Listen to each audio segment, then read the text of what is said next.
Hoy está con nosotros César Hildebrand, escritor y periodista de reconocida y muy meritoria trayectoria, y a quien no es necesario pues, presentar formalmente, ¿no? Porque todo el mundo lo conoce, de modo que sencillamente le damos la más cordial bienvenida. Gracias. Y quiero iniciar esta conversación recordando lo siguiente. Hace años, alrededor de 20, cuando yo estuve en Cable Mágico Cultural, en el canal 14, ¿no? Recuerdo que un día anuncié en un programa que próximamente me iba a ocupar de la patrona de la televisión, ¿no?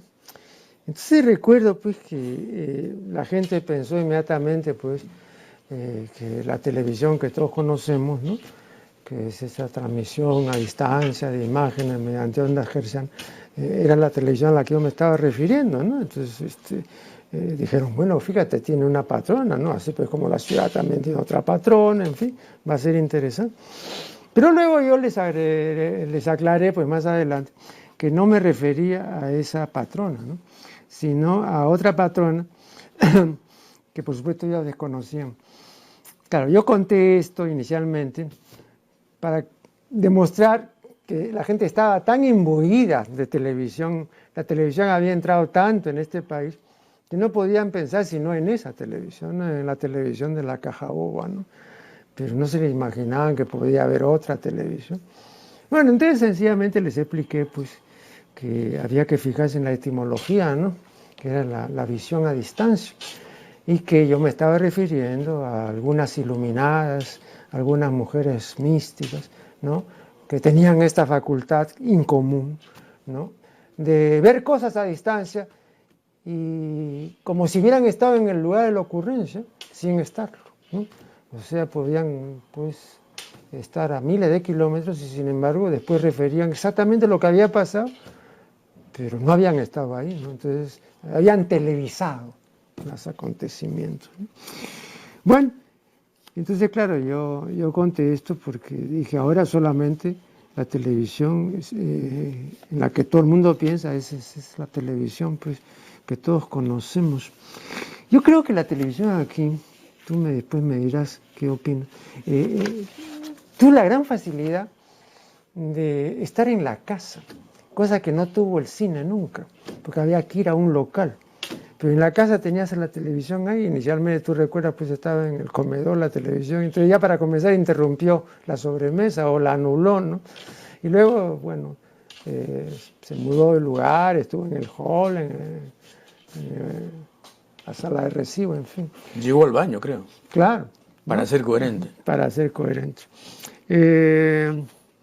Pero esta ya presencia del televidente, de lo que Sartori llama pues el Homo videns, en realidad es el Homo televidens, ¿no? Fue cada vez más creciente, entonces sencillamente pues se posesionó ya de esta intimidad hogareña y la desplazó completamente, ¿no? Creo que toda nueva innovación tiene una serie también de inconvenientes, no solamente son conveniencias las que trae, ¿no? La última vez que estuvo acá el filósofo y el científico Mario Bunge, en una conversación muy breve que tuve con él, y él insistía en eso, ¿no? Es decir, por ejemplo, todos los males que también ha traído la computadora, ¿no? No solamente son bienes, pues, ¿no?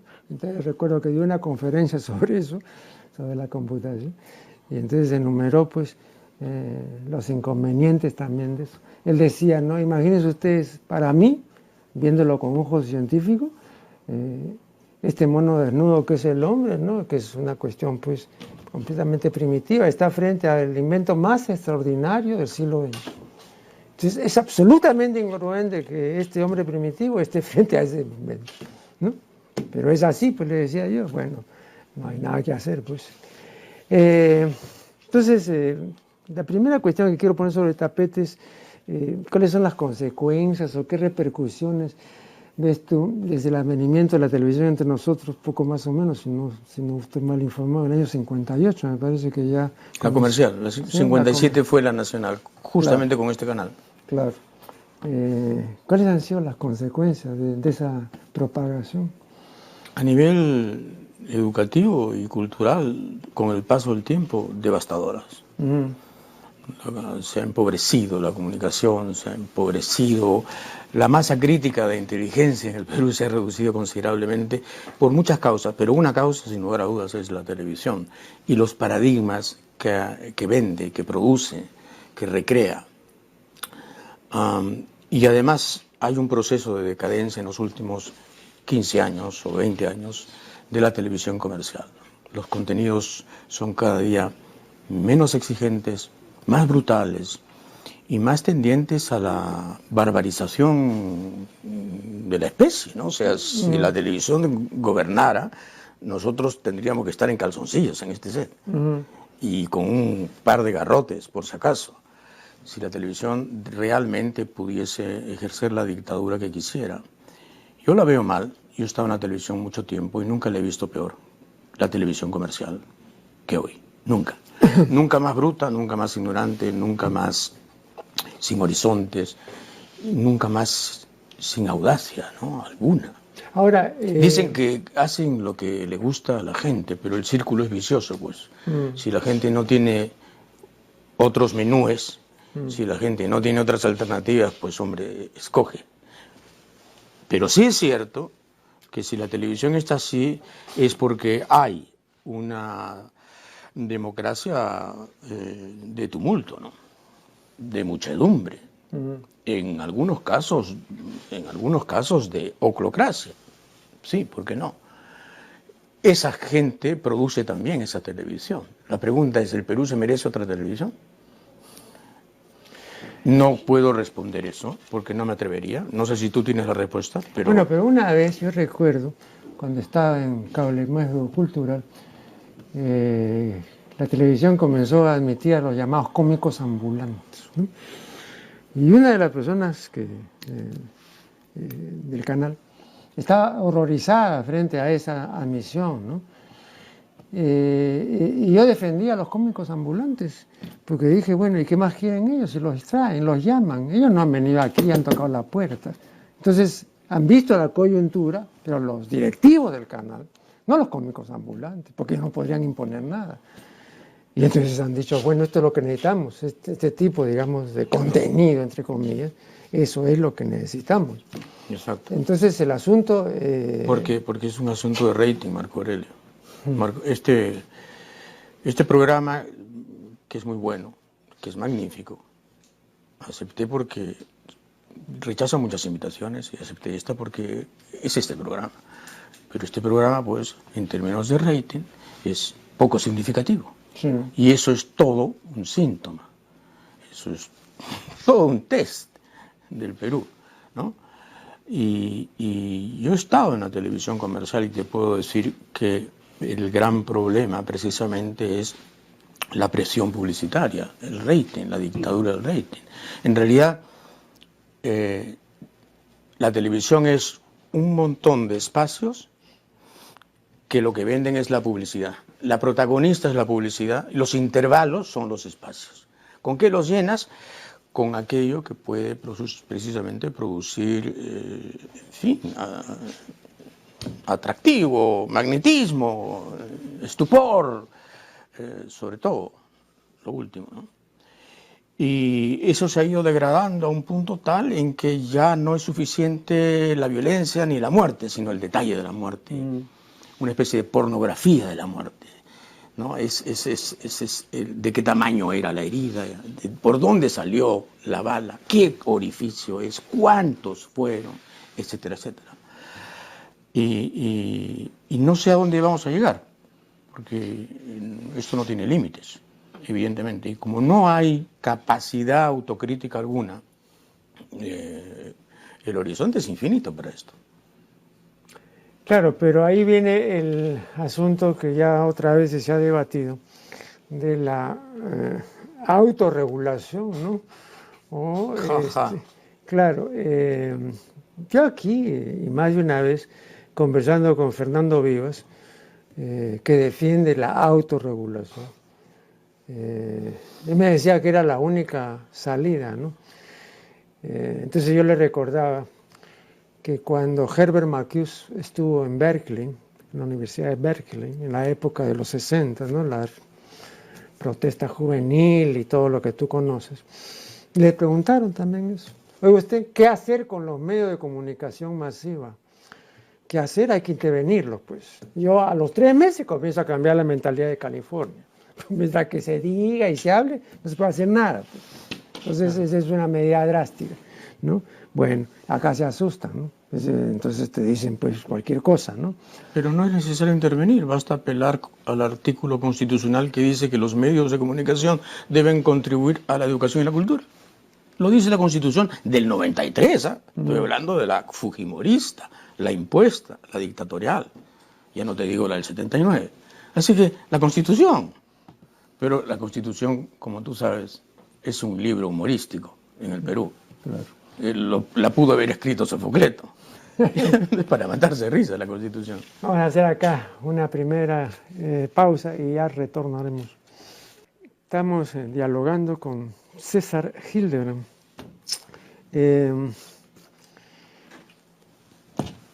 Este televidente que ahora se dice víctima o dicen que es víctima de una serie de males ocasionados por la televisión, es un resultado de una televisión que adviene a mediados de la década de 1980, o un poco más adelante, pero no muy adelante, ¿no? O sea, antes de esa época no había ese tipo de televidente. El televidente que surge después es un televidente que ya está de suyo alterado o ya busca ciertas cosas, como por ejemplo el que probó drogas y entonces quiere seguir probando y quiere seguir experimentando y quiere seguir hundiéndose, ¿no? Entonces, pero no es un inicio. No sé si está de acuerdo entre esta primera etapa, llamémoslo así, del año 50 y tantos al 80 y tantos, y luego otra etapa ya deletérea. Sí, básicamente estoy de acuerdo. Si recordamos la televisión en blanco y negro, por ejemplo, hombre, produce una especie de melancolía dulce, ¿no? Recordar a Pablo de Malengoita, a Pepe Ludmil, al propio Humberto Martínez Morosini, digamos, auroral, entre comillas. Sí, pues hacían televisión blanca, a eso le llamaban televisión blanca. El concurso Helen Curtis pregunta por 64.000 soles, ¿no? Esta es su vida. Hombre, programas donde, por ejemplo, Juan Gonzalo Rose hizo de guionista en Esta es su vida. Sí. Nada menos. Nada menos. Juan Gonzalo Rose. Imagínate Juan Gonzalo Rose tocándole la puerta ahora a Canal 2. Lo matan. Lo matan por intruso. Sí, era una televisión blanca, era una televisión casta y era un público distinto. Sin lugar a dudas. Algo pasa en los 80, tú dices que es un fenómeno más o menos mundial, yo también lo creo. Coincide con la brutalización de una ola neoliberal que empieza con Reagan y con la Thatcher y que, en fin, empodera a una serie de círculos y de gentes que antes simplemente no habrían tenido ninguna relevancia. Me refiero al nivel mediático, ¿no? Claro. Les concede una autoridad que no tiene que ver con la meritocracia, sino con la imposición del mercado. La televisión norteamericana, por ejemplo, en esa época empieza a limpiarse de toda disidencia, empieza. Desde luego que hay todavía gente que piensa distinto, pero la gran limpieza empieza en esa época. Lo mismo pasa en Europa y en el Perú igual. Y efectivamente hay una necesidad mundial de que la gente esté menos informada, de que la gente sea menos lúcida, de que la gente tenga menos capacidad crítica. Es una necesidad mundial. El capitalismo con hipercríticos no funciona. Con críticos funciona a medias. El capitalismo necesita anuencia, necesita resignación y necesita mucha distracción. El crítico de televisión Fernando Vivas dice, y lo dijo aquí en este programa, y lo dice en su libro sobre la historia de la televisión peruana, dice, la figura más importante de la televisión del Perú en los últimos 50 años es Genaro Delgado Parker, cuando dijo esto, yo le manifesté que esa era una afirmación estremecedora y estupefaciente. Sí, me dijo, seguramente te puede estremecer y te puede dejar estupefacto, pero los hechos son los hechos y el hecho es ese. Ahora yo digo, mi vida es una persona pues inteligente, culta, ¿no? ¿Y cómo puede haber llegado a decir eso? Bueno, es su derecho opinar como opina, pero no puedes dejar de pensar que Fernando Vivas es un funcionario muy importante del diario El Comercio, un escritor, editorialista, columnista, reportero, en fin, casi multioficios en el diario El Comercio, que es propietario del canal comercial más importante, que es América Televisión. Entonces ahí hay también una filtración de intereses, ¿no? En su discurso un poco contaminado hay una filtración de intereses, sin lugar a dudas. Bueno, ahora, que diga que Genaro Delgado Parker fue el hombre más importante de la televisión, bueno, entonces habría que decir que la televisión que padecemos ahora también es producto de esta especie de sí campeador, de este fundador, que es Genaro Delgado Parker, ¿no? Porque te das cuenta que es una frase contradictoria. Si dices que ha sido el hombre más importante de los 50 años, entonces es la mitad responsable de lo que está sucediendo ahora. Porque claro, el legado del señor Delgado Parker, entre otras cosas, es Risas y Salsas, que fue el programa que hizo del humor la pacotilla que es ahora en la televisión. La gran hazaña de Genaro fue que durante 20 años tuvo el programa de más alto rating con el menor costo posible, que se llamaba Risas y Salsas. Pero claro, el asesinato de Chaplin estaba implícito en ese humor, ¿no?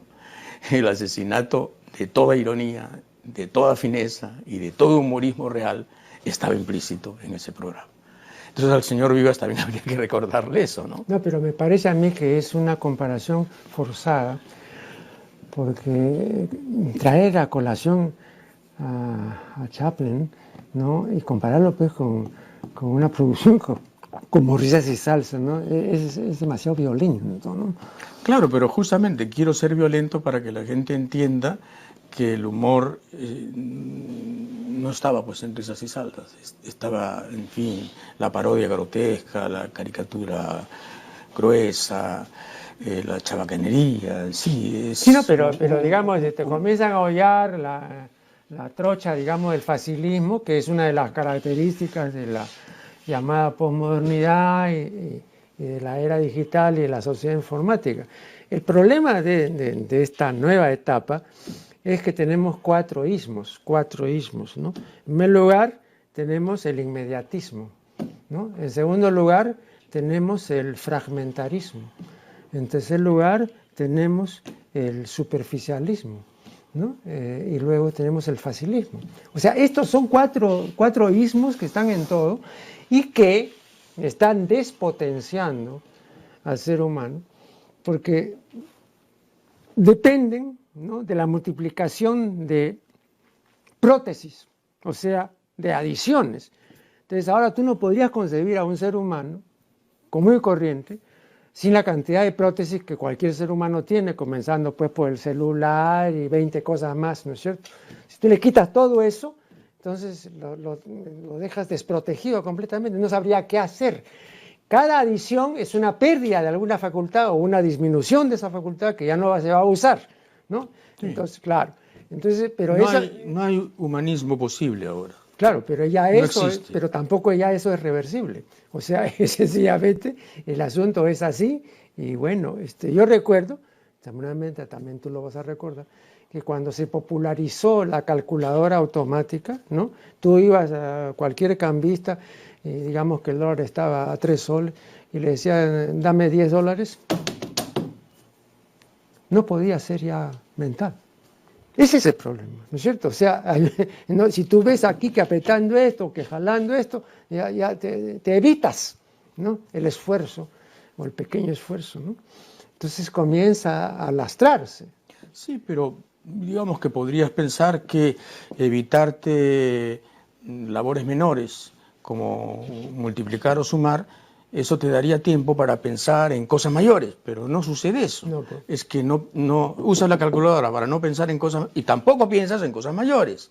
El problema es fundamentalmente la frivolización de la agenda, ¿no? No, pero... Este antropoceno, que ya se llama así, esta era espantosa en donde el hombre destruye el planeta y no hace nada básico para evitarlo, da una idea de que la estupidización humana, y ese es un tema recurrente en ti, es universal, absolutamente universal, y que tiene que ver muchísimo con una clase política que no está a la altura de los desafíos y que probablemente ha sido producida por las corporaciones precisamente por eso, porque no está a la altura de los desafíos. Le debe mucho más a la British Petroleum que al futuro. Por ejemplo, la clase política inglesa. El fracaso de las COPs, este nuevo fracaso de la COP París, que está dando mediocridades, que está dando, en fin, generalidades, consejos de perogrullo, otra vez, compromisos que no se cumplen, etcétera, etcétera, tiene una idea de lo suicida que es el ser humano. Vamos a hacer acá una nueva interrupción y ya regresaremos. Seguimos dialogando con César Hildebrand. Yo he sostenido en más de un artículo, ¿no?, que con la sociedad informática y con la era digital advienen 4 ismos, ¿no?, que son, los 4 son peligrosísimos, ¿no? El inmediatismo, el fragmentarismo, el facilismo y el superficialismo, ¿no? Entonces ahora hay toda una delegación de capacidades y de facultades que ya no hay que hacer porque están los aparatos y los adminículos que hacen lo que ya la gente no quiere hacer o que ya no puede hacer o que no quiere aprender a hacer, etcétera, ¿no? Ahora, me parece ilusorio querer revertir esta tendencia, ¿no? Pero visto así, desde el punto de vista puramente intelectual y objetivo, ¿qué se podría hacer si es que se puede hacer algo? Pero ¿tú no crees que eso que estás describiendo es parte de una política global trazada premeditadamente para que precisamente la gente no se ocupe de lo importante? Bueno, pero eso supondría que hay ahí un genio maléfico. No. Puede haber perfectamente una concertación de intereses en la aldea global. Esto es muchísimo más factible que antes, ¿no? Antes. No, pero para eso necesitas una persona inteligente, pues no. Pero es que hay, evidentemente, en Chicago. Se han creado políticas que después Kissinger ejecuta y los think tanks de los conservadores han sido a nivel universitario primero importantísimos y luego a nivel de implementación política decisivos en Estados Unidos y en América Latina como consecuencia. Yo sí creo que hay no una conspiración diabólica, pero sí una concertación muy armónica, casi musical, de intereses mundiales para que la gente sea lo que tú describes. La gente de los pulgares móviles, la gente que va a llegar a ser simplemente pulgares, sus pulgares. Yo he visto escenas espantosas, ¿no? 2 novios en un restaurante, cada uno ejerciendo sus pulgares sobre determinadas teclas de sus respectivos y sendos teléfonos inteligentes, donde lo único inteligente ahí era el teléfono, evidentemente. Claro. Media hora cada uno en su soledad tecnológica, en sí mismado, en su nadería, evidentemente. Y eso te dice mucho, pero claro, la pregunta es, ¿a quién le interesa tanto eso? ¿Por qué se fomenta tanto eso? ¿Por qué si no tienes un smartphone estás fuera de la competencia? ¿Por qué te exigen tanto eso? ¿Por qué te acosan tanto? Hay un interés, pues, Marco Aurelio. El asunto es que tú a veces piensas de modo tan abstracto, tan sólidamente abstracto y tan elocuentemente abstracto, que te olvidas de que hay un contexto social y político. Hay intereses de por medio. Esto no es gratis. Este mundo que vivimos, de espaldas a lo verde, este mundo donde estamos por exterminar especies valiosísimas, este mundo que va a terminar en la quinta gran extinción del planeta Tierra, que tiene 4.600 millones de años, no es gratis, lo han inventado. Lo han inventado las grandes corporaciones, los grandes intereses, que son los que dominan todo, todo. Nosotros, que somos una minúscula sucursal aquí en Perú, una mota de poca relevancia, también estamos sujetos al dominio de 4 bancos, 3 financieras y 5 grandes firmas, que son las que controlan todo. Son los chicos de la CADE, pues, los que invitan a Acuña para hacerlo de los suyos. No vaya a ser que salga por la libre el señor Acuña. Y yo sí creo que hay explicaciones sociales y por lo tanto yo sí tengo esperanzas de que esto pueda cambiar. Va a ser archidifícil, por supuesto. De pronto no va a ser... ¿Pero sobre qué base tiene estas esperanzas? Bueno, cuando yo escucho, por ejemplo, a Pablo Iglesias, como lo escuché anoche en un debate televisivo para las elecciones españolas en Canal 3 o Canal 6 de Madrid, cuando escucho a un tipo como ese, digo, hay esperanzas.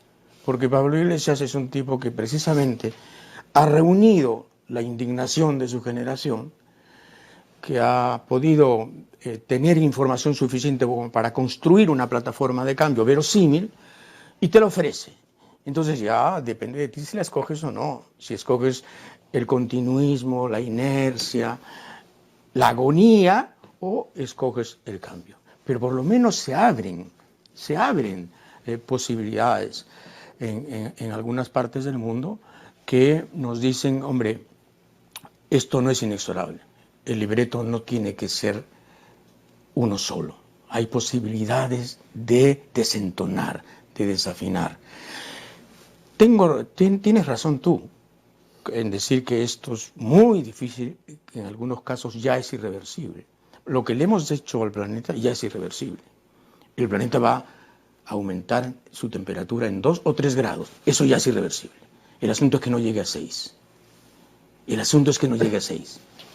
Ahora, yo recuerdo, ¿no?, que cuando leí hace muchos años el libro de Karl Menninger, ilustre psiquiatra, titulado El hombre contra sí mismo, vi la declaración perfectamente fundada de que la mitad de la destrucción que hay en el hombre y en el planeta es autodestrucción, ¿no? De que es un error pensar de que solamente nos destruimos los unos a los otros. No, también nos Entonces toda la obra de Menninger es una explicación o un intento de explicación, ¿no?, acerca de esta autodestrucción. Entonces en el comportamiento actual del Homo videns, ¿no?, hay también un proceso autodestructivo. O sea, no solamente estamos destruyendo nuestro hábitat, estamos destruyendo el planeta y estamos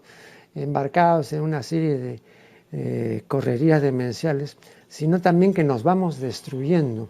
Y no hay ninguna especie que destruya su hábitat y que se destruya, que yo sepa, por lo menos ninguna especie importante, ¿no?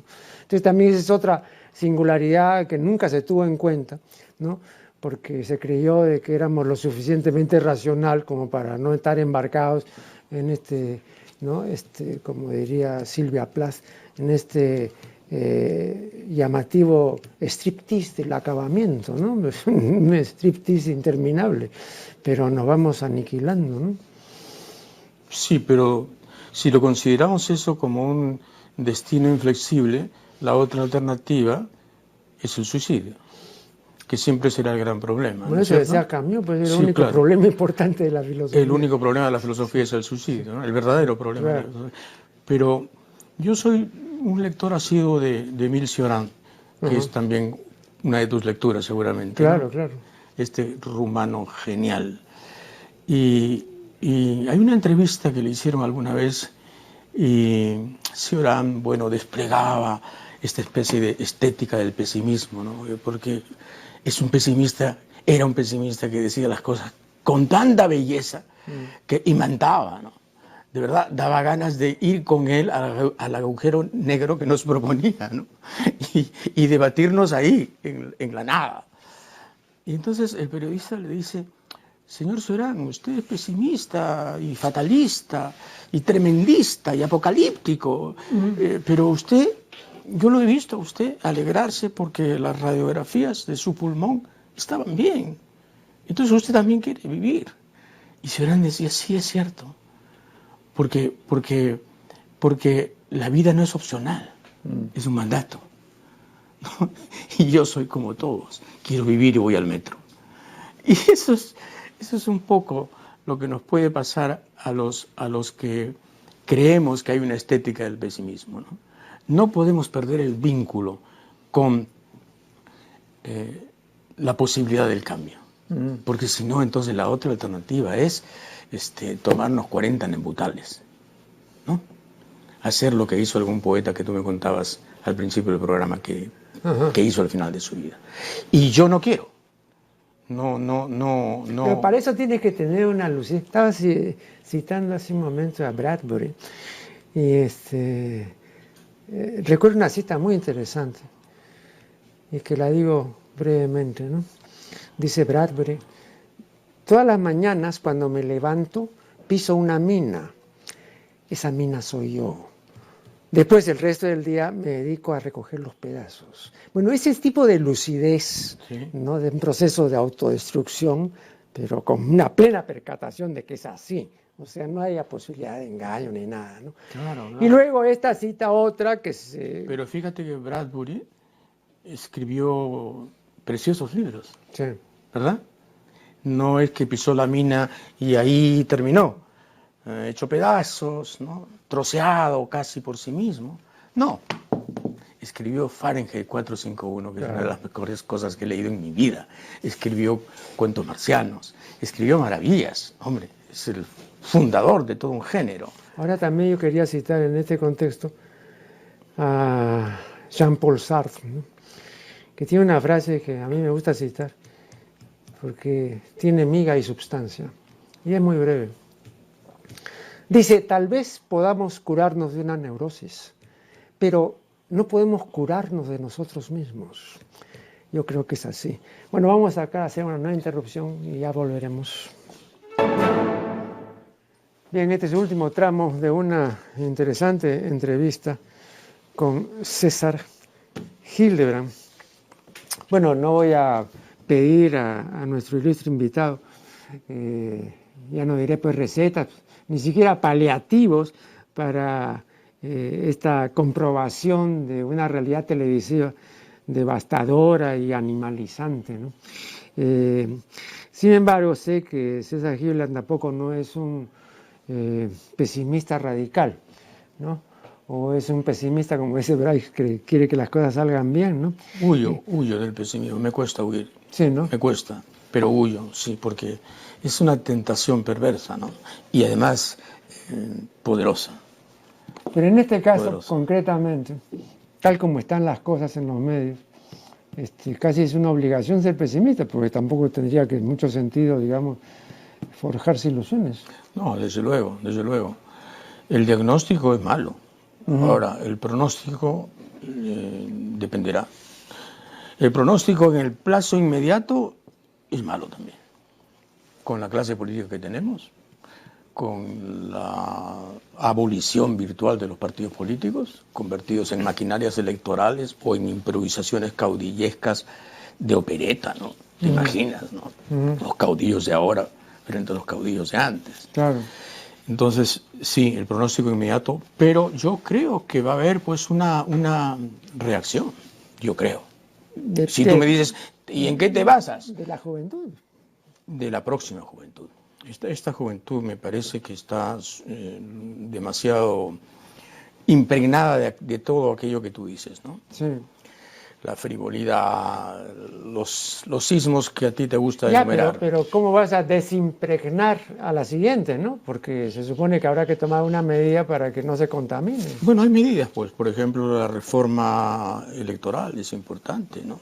Obligar a los partidos a que sean partidos, que sean partidos programáticos, que tengan requisitos, digamos, académicos, intelectuales, no solamente de bases ni de comités, sino de programas. Que nos insertemos de un modo más inteligente en el mundo, que no tengamos esta autosuficiencia imbécil de creernos un país privilegiado cuando somos un país de mediana categoría para abajo, o sea, nuestra educación está en el suelo, nuestro nivel cultural es crítico, etcétera, etcétera, y sin embargo tú sientes que el peruano tiene una especie de optimismo irracional respecto de sí mismo y respecto del país. Esto, yo sé, es difícil que cambie, pero tiene que cambiar. Tiene que cambiar. Mira, yo tengo muchísimos años en el periodismo, como tú sabes, y lo que siento es un tiempo circular. Nunca he sentido el tiempo lineal de la teoría del progreso. Pero en este caso el eterno retorno. Sí, siento el tiempo circular. O sea, las frustraciones de ahora son las de ayer. Las pérdidas de ahora, las pérdidas de oportunidades son las mismas de ayer. Es decir, hay una constante en el Perú que es justamente el despilfarro de las oportunidades. Y lo que sí veo es que la clase política se ha empobrecido y está en su mínima expresión, ¿no? Está en mínimos. No he visto, de lo que yo sé, de lo que he leído de la historia del Perú, no he visto una clase política tan paupérrima, tan indigente intelectualmente hablando como la que tenemos ahora, ¿no? Se vio en la CA de última, ¿no? Discursos penosos, un demagogo profesional casi andaluz, con perdón de los andaluces, hablando flores y prometiendo maravillas y voluntarismos imposibles. Ese fue el más aplaudido. Ya no hablemos de Acuña, ¿no? Ya no hablemos de Toledo, ya no hablemos de la señora Keiko, que paporretea todo aquello que puede limpiar su imagen respecto del papi que en realidad encarna. Entonces, claro, por ahora estamos fritos. Pero para decirlo en resumen, por ahora estamos fritos. Pero Bernard Shaw dijo, hablando de la democracia, que la democracia era el sistema que permite equivocarse libremente. Entonces aquí el sistema permite eso, ¿no? Entonces sencillamente los votantes no deciden su voto por el contenido del discurso, ni si fue reiterativo y se dijo una serie de trivialidades. Eso no decide el voto, ¿no? Sino cosas completamente ajenas, ¿no? Acá me gusta porque es muy simpático, o esta señora sí porque parece que es trabajador, etcétera. Cosas que están completamente al margen de la ideología, ¿no? Completamente cosas así de la vida diaria. Claro, pero digamos, cuando hay algunos paréntesis anómalos, por ejemplo, en el caso de la última elección, ¿no? Cuando se presentó un candidato y dijo, yo quiero cambiar esto y esto y esto y esto y esto, y esto se va a convertir en la gran transformación, y después le dijeron, no, de ninguna manera, si no votamos por ti. Entonces, muy bien, voy a ceder en esto, pero queda este núcleo duro de transformaciones y esta es mi hoja de ruta. Innegociable. Bueno, ¿qué pasó? Lo secuestraron, lo tomaron, lo cooptaron, lo castraron y lo convirtieron en un presidente funcional a los grandes intereses. Entonces, ni siquiera es que a veces la gente vota por determinados mensajes, porque aquí el crónico ganador, el sempiterno ganador, el eterno ganador es el orden establecido. El mariscal Benavides sigue mandando acá, evidentemente. Y eso es lo que hay que romper. La democracia, efectivamente, en muchos países es un espejismo quinquenal, en donde nos hacemos la ilusión de que votamos. Al final de cuentas, no importa por quién votes, al final gana quien pone el dinero, a quien le debes, ¿no? Pero también hay otro argumento relacionado con las características de nuestra especie. Y por esas características es muy difícil que la democracia triunfe, no acá, en cualquier parte. ¿A qué me refiero? Nuestra especie es jerárquica y territorial. Bueno, toda especie jerárquica y territorial no es igualitaria. La democracia es igualitaria. Entonces es imposible que, digamos, en una especie que es... Lo único que le es normal a nuestra especie, desde el punto de vista evolutivo, es mandar o someterse. Pero sentirse igual a los demás o decir todos vamos a ser hermanos, eso puede hacerlo, ¿no? Pero demanda tal esfuerzo. Y el ser humano ha tenido tanta repugnancia siempre a esforzarse y a responsabilizarse, que entonces prefiere lo otro, ¿no? Entonces recuerdo... Claro, bueno, ese fue el sueño del socialismo real, ¿no? Claro. Y miren en qué terminó. Claro. La igualdad convertida en una ploma dictadura de unos cuantos. Sí, pues, pero de lo otro también salimos a un callejón sin salida, ¿no? Mejor dicho, nos quedamos ahí, porque yo no veo cómo así, mientras que haya esto que tú has indicado con... Solo algo nos puede salvar al final, Marco Aurelio, y es que la extinción va a producir, no en esta generación ni en la próxima, en 100 años, tal nivel de terror que es posible que ocurra una suerte de transformación sometida al miedo, que es probablemente la única transformación factible en nuestra especie, ¿no? Al final fue Robespierre el que impuso los derechos humanos, el terror.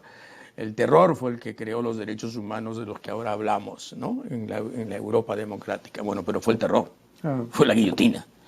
Bueno, el terror a la extinción, cuando haya ciudades como Lima sometidas a un crecimiento de 5 o 6 metros del nivel del mar, cuando haya islas que desaparezcan y cuando el clima haya cambiado de tal modo y cuando la acidez del mar haya extinguido la mitad del plancton, que eso es lo que va a ocurrir, y eso es lo que prevén los científicos, cuando el dióxido de carbono empiece a embrutecer aún más a la gente, ese terror es posible que produzca un gran cambio en la humanidad, que se deshará de esta clase política absolutamente impresentable a nivel mundial y creará liderazgos de emergencia que son los únicos que nos pueden salvar.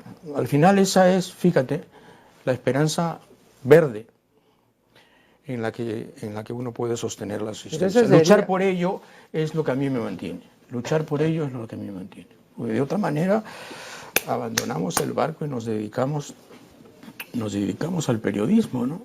Borges decía que no hay nada más difícil que el periodismo, porque el periodismo consiste en fingir que todos los días pasan cosas importantes. Claro.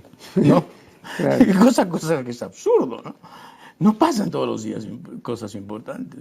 Todos los días pasan estupideces. Borges tenía en eso mucha conciencia de lo que podía valer o no algo de su propia producción. Hay una anécdota que él mismo ha referido. Tú sabes que su primer libro de poemas se titula Fervor de Buenos Aires. Fervor de Buenos Aires. Claro, y entonces llevó, porque él trabajaba en una revista por entonces, y entonces se presentó pues con 200 ejemplares, ¿no? Del Fervor de Buenos Aires. Y el director le dijo, pero ¿qué cosa quiere? ¿Que vamos a vender nosotros aquí a través de la revista? No, de ninguna manera, dijo Borges. Yo he traído todo esto porque quiero que haya un pequeño concurso para regalar esto a los ganadores, ¿no? Pero no, ni loco que estuvieron. Porque he sido ya lo suficientemente loco para publicar esto. O sea, en esa época él dice, no existía el fenómeno del bestseller. Entonces una persona que hacía una edición de 300 ejemplares se quedaba con 200, pues no, porque claro. no, sencillamente eso no era ningún éxito. Qué chismoso era Borges, ¿no? Ah, bueno. ¿Tú has leído las conversaciones con Bioy Casares? Sí, extensísimas. Qué maravilla, ¿no? Sí, así es. Pero es una fuente de chismografía intelectual, literaria y no literaria. Chismografía bonaerense, porteña, ¿no? No, y aparece ahí un Borges, que tú recordarás, aparece un Borges que no aparece en otras partes, y es un Borges del chiste grueso. Del chiste grueso. Sí, de conventillo. De conventillo, ¿no? Exactamente. Sí, 2 o 3 ejemplos, ¿no? Me resultaron muy simpáticos. Es decir, chistes buenos, ¿eh? Sí. Pero que no te les imaginas en Borges. Sí, porque, bueno, que tenía una apariencia muchísimo más sofisticada, claro. contenida y refinada, ¿no? Claro, claro. Sí, sí, yo lo entrevisté una vez y no olvidaré que me cogió de la mano así ciego, a ciegas, guiado por la Kodama, y me dijo, usted es el periodista de Caretas, César Hildebrand, ¿no? Y yo dije, sí, Jorge Luis, soy yo. Ah, entonces me empezó a hablar de qué cosa era Hildebrand y qué diablo significaba y cómo estaba en no sé qué saga germánica del siglo XIV y en qué se había convertido. Madre mía, 5 minutos ahí. Hacía alardes. Ajá, claro. Hacía alardes. Bueno, pero era un tipo exquisito. Claro. No, y además ese tipo de ser humano sale pues una vez cada 500 años, ¿no? Y también esa es otra rareza, ¿no? Pero te das cuenta la frecuencia de talento del siglo pasado con respecto de este siglo. O sea, ¿cómo es que hemos perdido masa crítica? Bueno, todavía no tenemos una perspectiva o una retrospectiva suficiente, ¿no? Porque, sí, no, claro, pero 15 años es poco. No, me refiero al siglo pasado y al siglo XXI, tal como lo consideran historiadores como Eric Bosman, ¿no? Que dice que el siglo XX termina en 1989 en realidad, claro. ¿no? Y que el siglo XXI empieza el 89. Entonces tenemos un poquito de más años. No, me refería, en resumen, al poco talento que veo ahora, ¿no? En relación a, en fin, compara lo que se produce ahora con el boom. No, pero entre nosotros también, César, compara tú a la generación del 900, ¿no es cierto? Wow. Esa gente no ha tenido... Compara nada más que a Sánchez con Cotillo. Y sal corriendo. Claro. Sal corriendo, hay que salir corriendo. Wow. Sí. Cómo nos hemos empobrecido. Y eso es bueno que el Perú y la gente lo acepte, lo tenga como conciencia, lo que nos hemos empobrecido culturalmente, lo poco que somos culturalmente. Hay líderes que dicen teníanos, habíanos. Dios mío, ¿qué es esto? Frasioclastas, ¿no? Frasioclastas. Destructores del idioma. Pues. Sí, idiomicidas. Sí, terrible, ¿no? No, y además, para usar una palabra que le gustaba a Ángel Rosenblatt, ¿no? El famoso lingüista maestro de Marta Hildebrand. Venezolano. ¿No? Sí, venezolano, ¿no? Vericidas. Los vericidios están a la orden, pues, en el campo de la política, y todos los días vemos a vericidas y se cometen vericidios, y nadie dice nada. Y otro detalle acerca de esto, con eso terminamos, porque realmente ya se vence el tiempo. Has notado, creo que lo dije en algún artículo, que en ninguno de los idiomas importantes hay el antónimo de mentir. En todos hay siempre un verbo para no decir la verdad. No existe, pero para decirla, ¿no? Un amigo sugirió verasear, de veraz, ¿no? Pero bueno, ¿no? Otro dijo ortologar, ¿no? Tampoco, pues no, ninguno. Entonces, la pregunta es ¿por qué en ningún idioma, ¿no? Entonces yo me pregunto, digo, bueno, es que la verdad les es tan ajena que ni siquiera se les ha ocurrido pues un verbo para decirla, ¿no? Que es algo, una comprobación también muy incomodante. Es una excelente observación, ¿no? Bueno, muchísimas gracias a César Hildebrand por su valiosa colaboración en este programa, se lo agradecemos muy sinceramente. Gracias a ti. Y con ustedes será hasta el programa reciente, el siguiente.